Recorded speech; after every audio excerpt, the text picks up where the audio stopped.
సంక్రాంతి పండుగను పురస్కరించుకొని నర్సీపట్నంలో జనసేన పార్టీ ఆధ్వర్యంలో జిల్లా స్థాయి కబడ్డీ పోటీలు నిర్వహించనున్నారు. ఈ నెల 9వ తేదీ నుంచి 11వ తేదీ వరకు నర్సీపట్నం ఎన్టీఆర్ స్టేడియంలో ఈ క్రీడలు జరగనున్నట్లు జనసేన సీనియర్ నాయకులు అప్పన్న ఎన్ఎస్జీ దొరబాబు వెల్లడించారు. ఈ పోటీలో గెలుపొందిన విజేతలకు మొదటి బహుమతిగా ₹1,00,000 అందజేయనున్నారు. రన్నర్ అఫ్ జట్లకు కూడా నగదు బహుమతులు ఉంటాయని ఆయన తెలిపారు. యువతలో క్రీడా స్ఫూర్తిని నింపేందుకే జనసేన ఆధ్వర్యంలో ఈ భారీ పోటీలు చేపట్టినట్లు దొరబాబు తెలిపారు.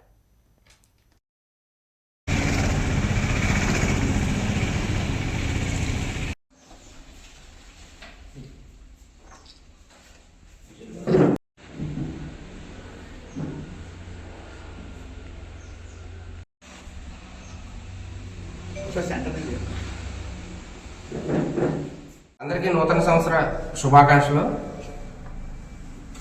సంక్రాంతిని పురస్కరించుకొని జనసేన పార్టీ ఆధ్వర్యంలో నర్సీపట్నం ఎన్టీఆర్ స్టేడియంలో రేపు 9వ తారీఖుని 10, 11వ తేదీల్లో జిల్లా స్థాయి కబడ్డీ పోటీలు అనేది నిర్వహించడం జరుగుతుంది.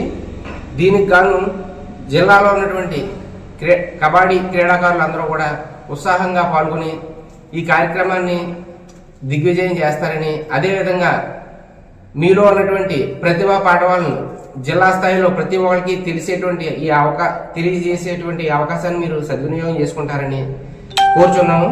దీనికి గాను మేము ప్రైజ్ మనీని కూడా ప్రకటించడం జరిగింది.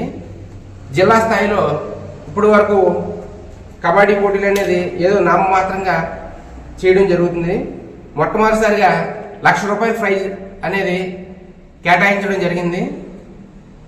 ఈ కార్యక్రమాన్ని అందరూ కబడ్డీ క్రీడాకారులు అందరూ కూడా సద్వినియోగం చేసుకుని జనసేన పార్టీ ఆధ్వర్యంలో జరిగేటువంటి ఈ కార్యక్రమాన్ని దిగ్విజయం చేస్తారని, అదేవిధంగా నర్సీపట్నం ప్రజలందరినీ కూడా మీ యొక్క ఆటలతో అందరినీ ఆహ్లాదపరుస్తారని, పండగ వాతావరణం ముందుగానే 9వ తారీఖునే నర్సీపట్నం ప్రజలందరికీ కూడా అందిస్తారని మనస్ఫూర్తిగా కోరుకుంటున్నాను.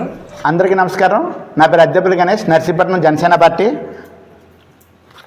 మకర సంక్రాంతి పురస్కరించుకొని నర్సీపట్నంలో సంక్రాంతికి సంబరాలనే ఒక కాన్సెప్ట్తో నర్సీపట్నం జనసేన పార్టీ ఆధ్వర్యంలో మన అప్పన్న దొరబాబు గారి సహాయ సహకారాలతో కబడ్డీ పోటీలు జిల్లా స్థాయిలో పెట్టడం జరుగుతుంది.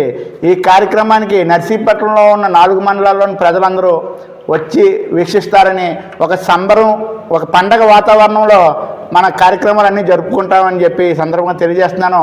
ఎప్పుడు నర్సీపట్నంలో సంక్రాంతి సంబరాలు ఘనంగా జరుగుతాయి. ఈ కబడ్డీ పోటీలతో ఒక 3 రోజుల ముందే ఈ సంబర వాతావరణం మన నర్సీపట్నంలో నెలకొంటుందని చెప్పి సందర్భంగా తెలియజేసుకుంటూ అందరికీ నూతన సంవత్సర శుభాకాంక్షలు.